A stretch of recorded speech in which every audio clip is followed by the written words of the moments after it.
The Macaulay had told me of a tribe of small cat people who lived further in the jungle. They were known as the Pymgy, and they had weapons that were nothing like anyone had ever seen. I was excited to meet them, so I bid the Macaulay people goodbye and went on my way. I potentially made a decision that I would regret. In my haste to find the Pymgy, I forgot to ask for an escort, so now I'm alone in this jungle. I will continue my journey, and hopefully not become something supper. I did not meet a Pymgy, but I did meet a jaguar. I don't know how I was able to get ahead of the beast, but I knew I couldn't keep it up for long. I was nearing my last breath, and my energy reserves were depleted.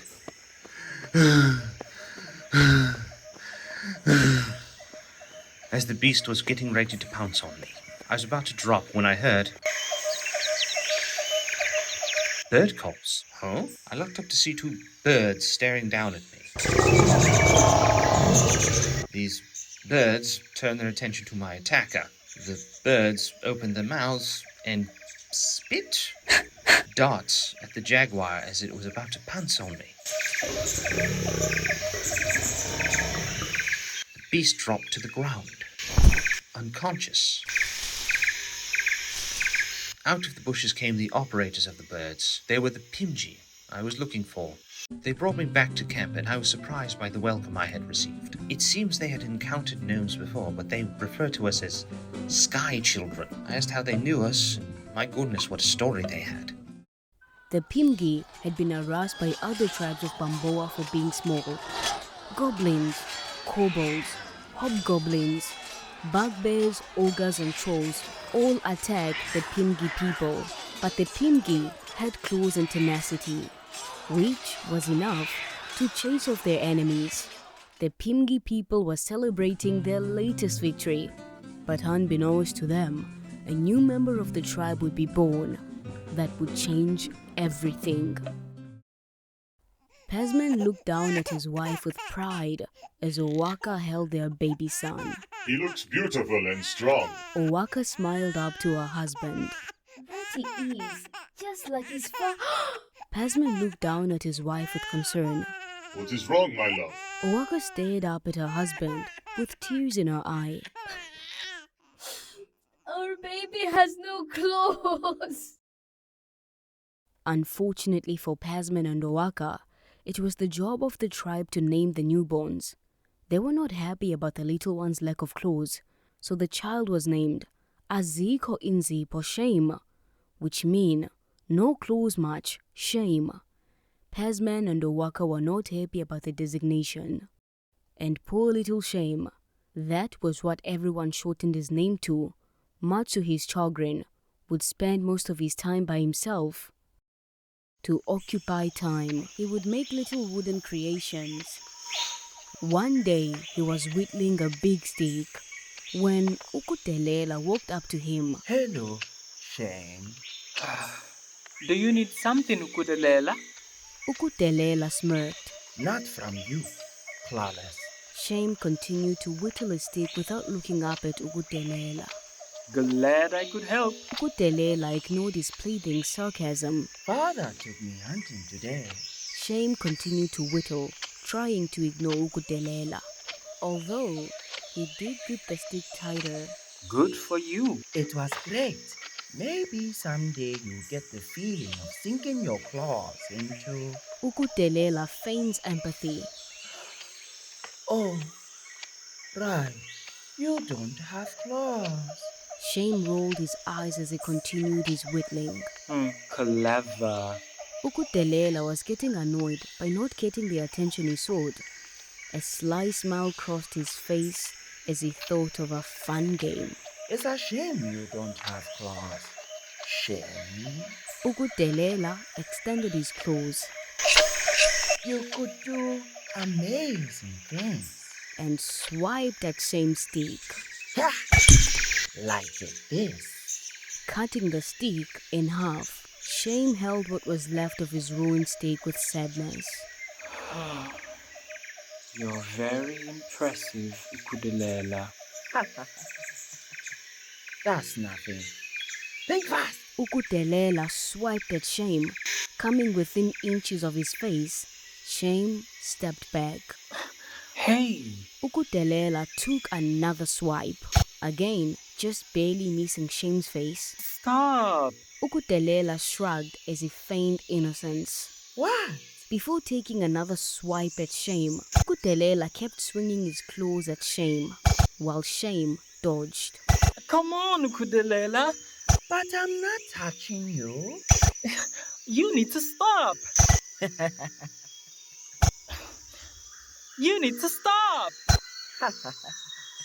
Stop. Stop. Or I will. Or what? Rage welled up in Shame.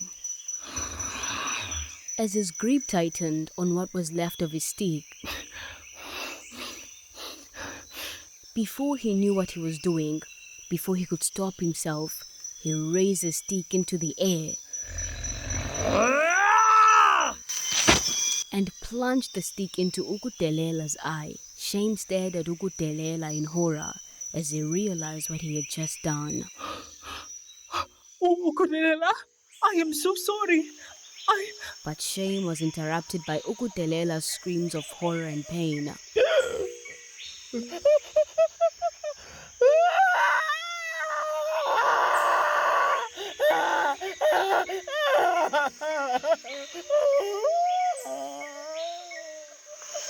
The next week would decide Shame's fate. Shame stood before the chief and the rest of the tribe. Everyone looked angry, but especially the chief, because he was Ukudelela's father. Shame was the proper name to give you. You almost blinded my son. The chief gestured towards Ukudelela, who glared angrily at Shame with his good eye. A crude eye patch covered his wounded eye. The chief turned his attention back to Shame. What do you have to say for yourself? Silence. I should have been executed. But since I have been close to your family, I do not have the heart to put you to death. Thank you, sir. Silence! Shame averted his eyes. You have shown that you are a danger to our people despite your lack of claws, and I cannot have you bringing harm to anyone else. Shame looked pleadingly. But Silence! Once again, Shame averted his eyes. Your punishment is banishment. you can't. Silence! Your son. I said silence, or I will change your sentence to an execution. Shame looked to his parents. Mother. Father. Help me. Much to Shame's disappointment, his parents turned to look away from him. The chief pointed towards the jungle. Now leave, and bring this tribe no more shame with your presence. Shame hung his head in, shame, as he walked towards the jungle. Shame walked through the jungle with his head held low.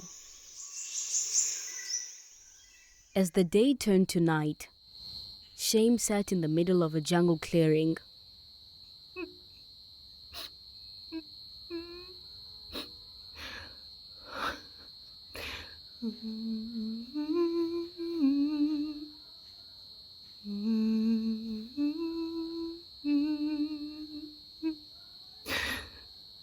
And cried. Shame looked up towards the night sky. I wish they gave me the execution option.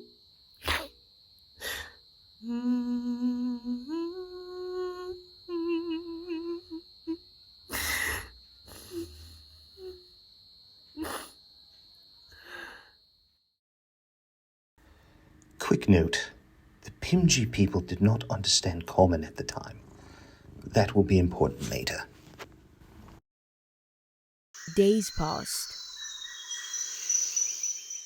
Shame managed to survive on fruits and vegetables he could find, as well as small animals that he could hunt. He had no claws to take them down, but he was good at creating makeshift spears to do the job. One day,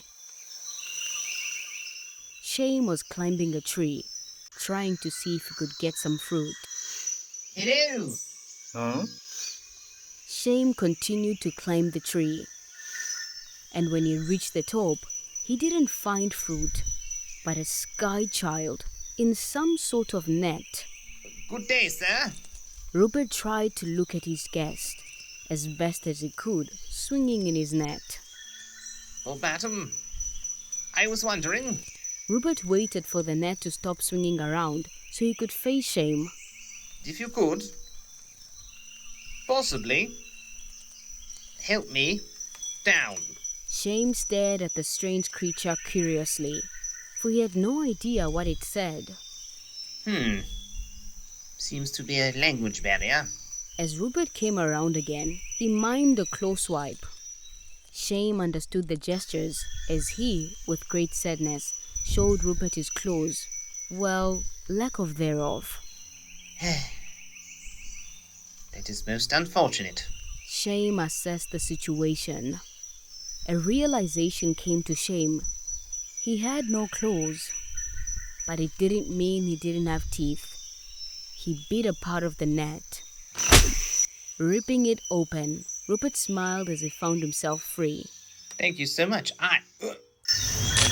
Rupert found that he was standing on a weak branch. Oh dear. Once Shame had descended from the tree, he helped the injured, limping sky child. Ow, ow, ow, ow, ow, ow, ow. To the shelter of a hole in a tree, the two men shared some fruit Shame had foraged. This is delicious. What is this? Shame ate his piece of fruit.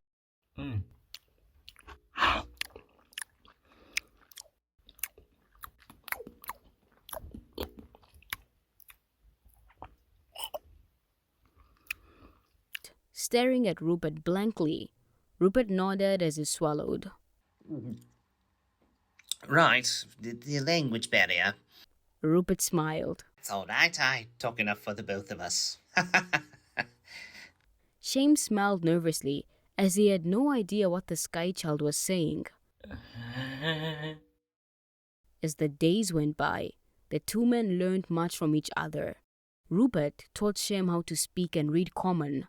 All right, try this sentence. The cat drinks milk. Good show, my boy.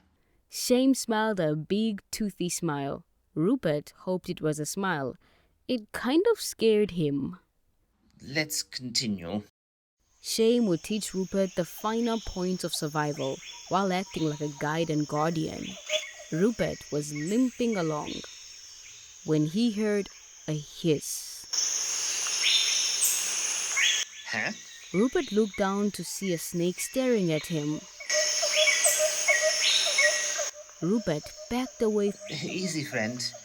I don't mean you any harm. The snake more than likely didn't understand the sky child's intentions. It just knew this thing would be a good meal. It leaped towards Rupert. Rupert put his hands up in a pathetic attempt to defend himself.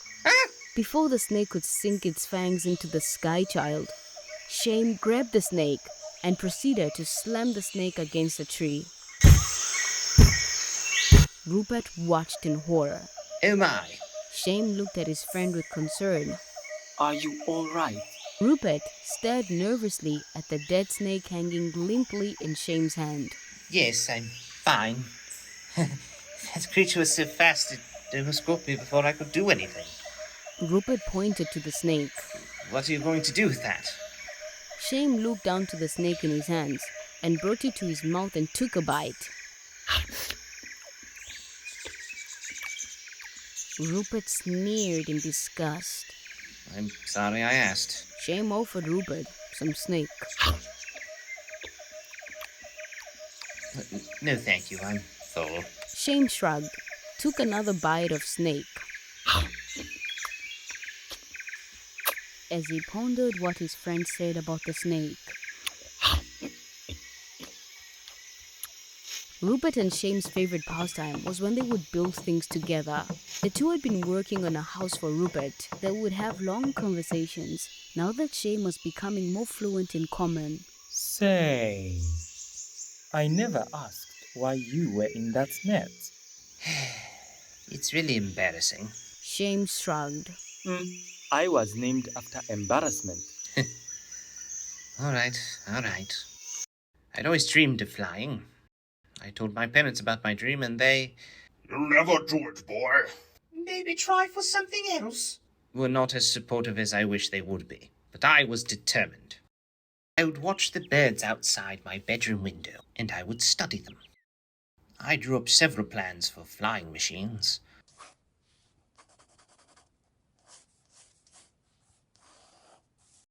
But I couldn't find a good design. I don't know how much paper I had thrown away, but one piece of paper caught my attention. Huh? As it caught the breeze and floated to the floor gently, it gave me a new idea. I got to writing new plans. Gathering materials, I had built myself a parachute. Shame stared at Rupert curiously. Parachute? Rupert smiled nervously. Yes, I used my grandmother's breeches and they looked a lot like two chutes. Shame merely stared at Rupert. I might rename it. Anyway, I had finished my project. It's done! And I took it out for a test. Yes! Which was exhilarating. However, I didn't take the wind current into account on my outing. I don't know how long I sailed on the winds, but I know it wasn't long enough to bring me here. Then we met. Rupert saw Shame sleeping on the ground.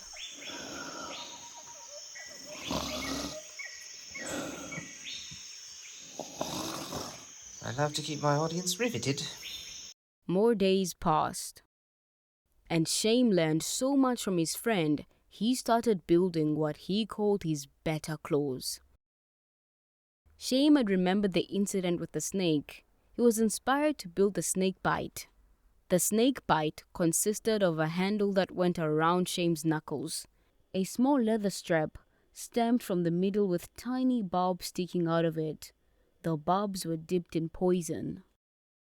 Rupert and Shame were walking through the jungle looking for material for Rupert's home when they noticed a bird. Rupert smiled. The fauna here is so beautiful.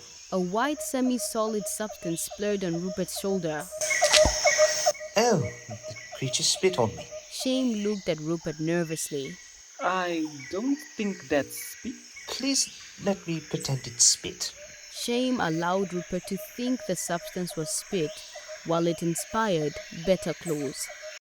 Shame built the bird spit. It was essentially a mechanical bird puppet with a hidden blowgun that fired poisonous darts. After a few days of diligent construction, Rupert's house was finished, Hooray! and the two friends celebrated with a feast.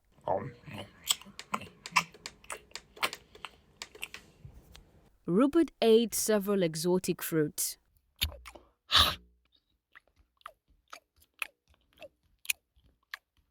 While Shame ate meat from animals Rupert didn't know about, or want to know about. Enjoying yourself? Shame merely nodded.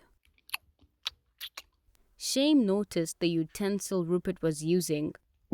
Shame pointed to Rupert's utensils. What is that? Rupert looked down at his utensil. This? Shame nodded. Yes, it is not a fork.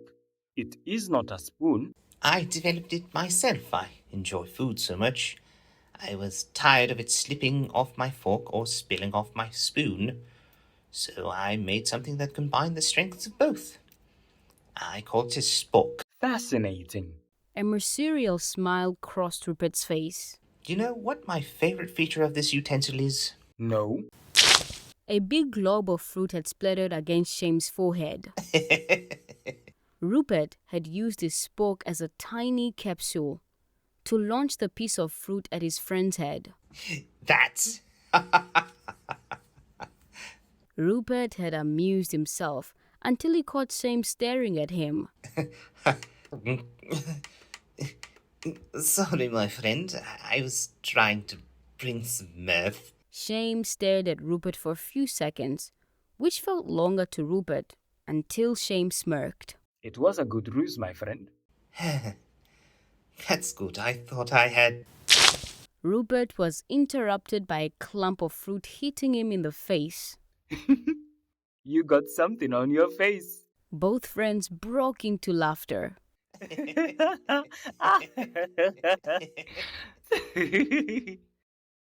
Rupert's spoke inspired Shame's favorite weapon. Rupert had talked about a weapon that seafarers used called a trident, so he decided to combine the trident with Rupert's combination to make the spident. Shame was exploring the jungle, looking for food. Shame had stalked a delicious-looking deer boar. To where it was grazing, Shame found a spot in some bushes, readying his spident for the kill. You're going to be delicious. Shame was about to throw his spident when something else stalked through the bushes, which startled the dire boar.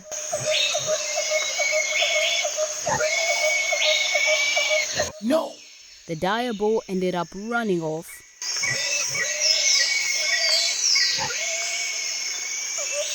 Damn! Shame saw something fall out of the bushes across the clearing. Huh? Shame recognized the thing as a female Pymgy. He knew this woman. Hibo? Shame had carried Hibo to a nearby cave where he gave her water and fruit and treated her wounds.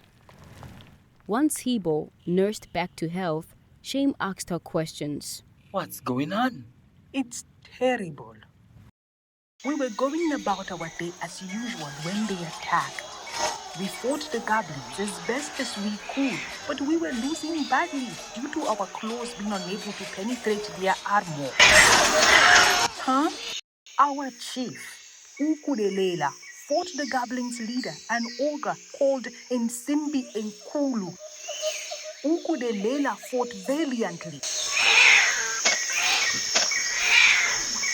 But Insimbi's armor was too strong. And we all watched in horror as Insimbi raised his massive club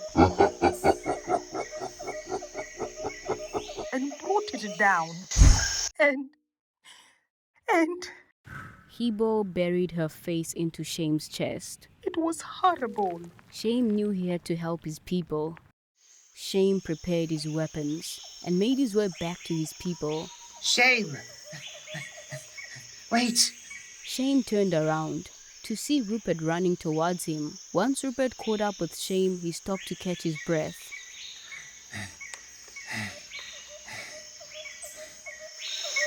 Once Rupert caught his breath a few moments later, he addressed his friend. You should really slow down. You're a hard man to catch up with. I cannot stay. I must protect my people. Protect your people? The same people who banished you? They need my help. So? They are my family. You're my family. Shame was taken back by what Rupert said and the tears forming in his eyes. Rupert, Rupert turned away and waved Shame off. No, don't. I understand. I was being selfish. I just don't want you to die for people who would let you die. Shame smirked. I will always consider you family. And once this is over... Shame held out his hand to shake Rupert's hand. Rupert shook his head. No, that simply won't do. Rupert embraced Shame. Insimbi watched over his conquered people.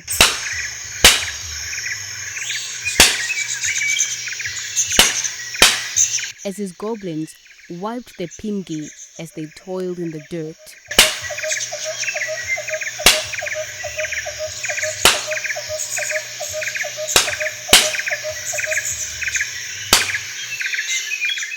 Two goblin guards surveyed the jungle for escapees. Suddenly, one of the goblins felt something bite his neck. The other goblin looked at his companion in concern. What's wrong with you? The first goblin rubbed his neck. I don't know, I think some bug bit me. The first goblin brought his hand before his eyes and was shocked to find a dart in his hand. What is this? The poison hit the goblin all of a sudden, and the goblin hit the ground, dead. The other goblin was shocked by his friend's sudden demise. What the? The remaining goblin looked down at the source of the dart.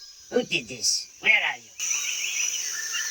The remaining goblin saw a weird bird in a tree.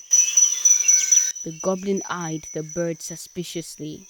What are you? The bird opened its mouth wide Huh? and spit a dart at him, which struck the goblin right in the forehead.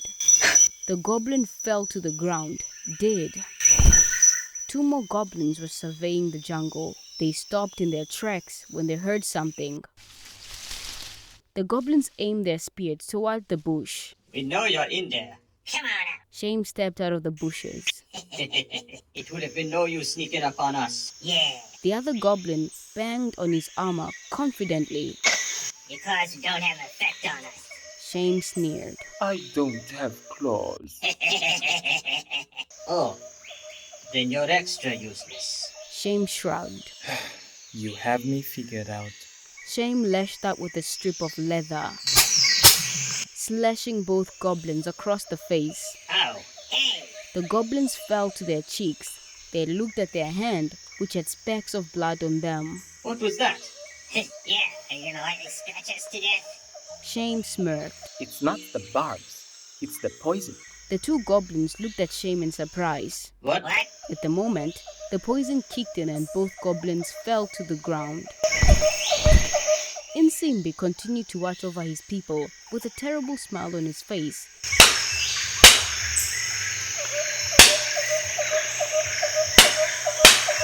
Insimbi! Insimbi turned to look who called him out.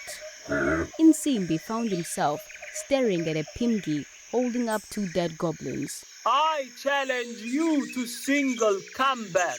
Shame threw the 2 dead goblins to the ground.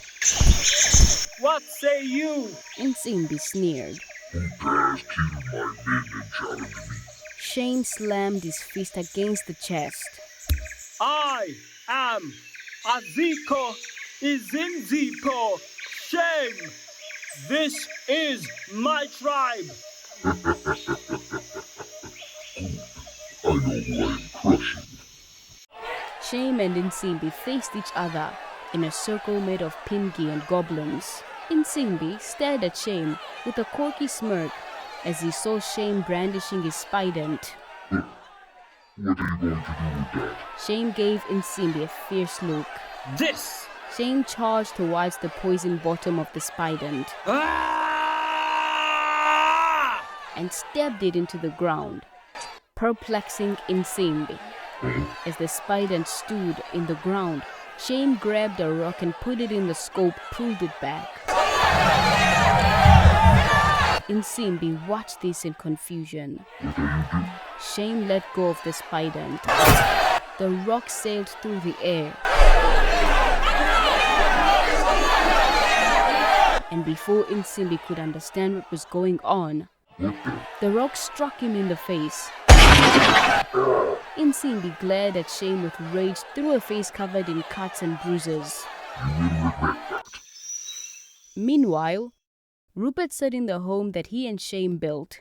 He stared at his meal of fruit, not touching any of it.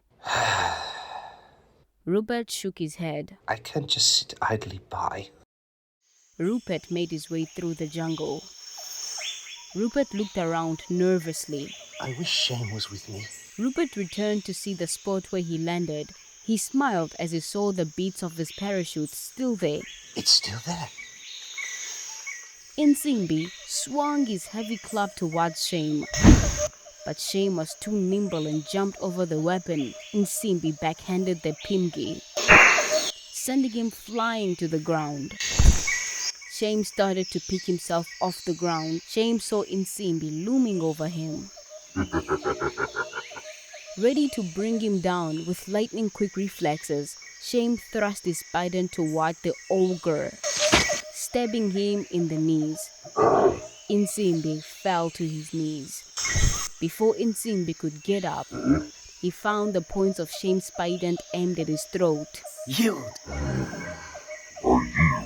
The Pymgy people exploded in cheer.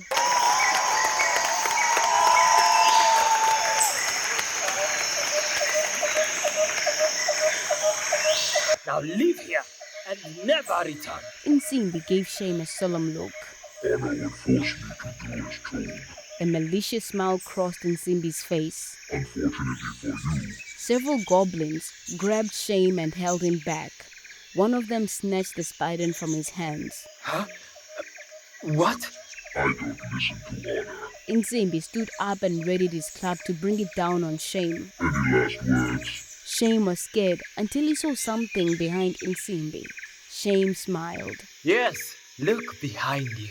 I've conquered tribes being so gullible, boy. Shame shrugged. Suit yourself. Insimbi's curiosity got the better of him. Insimbi turned around and was surprised to see a little man flying at him on a giant sheet. Surprise! Rupert's feet connected with the ogre's eyes. Insimbi stumbled backward. The goblin with the spider saw his leader was about to fall on him. Oh no! The goblin ran off as Insimbi fell on the spider, impaling himself and dying. Poor Rupert bounced across the ground.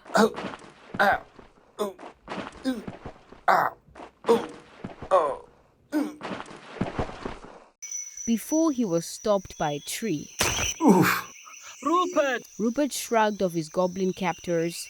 They too were shocked over their leader's death to stop him and ran to his friend. Are you okay? Rupert laid on the ground moaning in pain.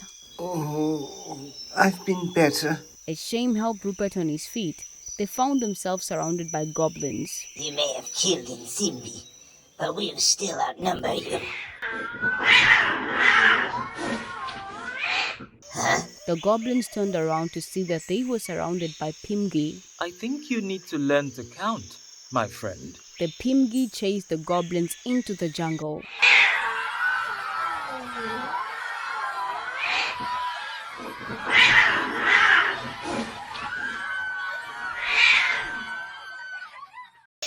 Days passed. Shame showed his people how to build his interesting weapons, and a few Pymgy developed their own weapons. Then one day, Shame and Rupert made their way back to the jungle. Wait! Shame and Rupert stopped to look to see Hibo running toward them. Where are you going? Shame smiled. We're going home. Hibo looked at Shame in confusion. But this is your home. Shame shook his head. It was. But what if we need you? Shame looked over Hibo's shoulder at some young Pymgy training with their new weapons. Shame smiled at Hibo. You won't buy. Shame and Rupert turned and walked into the jungle and into legend. I was fascinated by the people and their wonderful story. Bamboo was growing on me.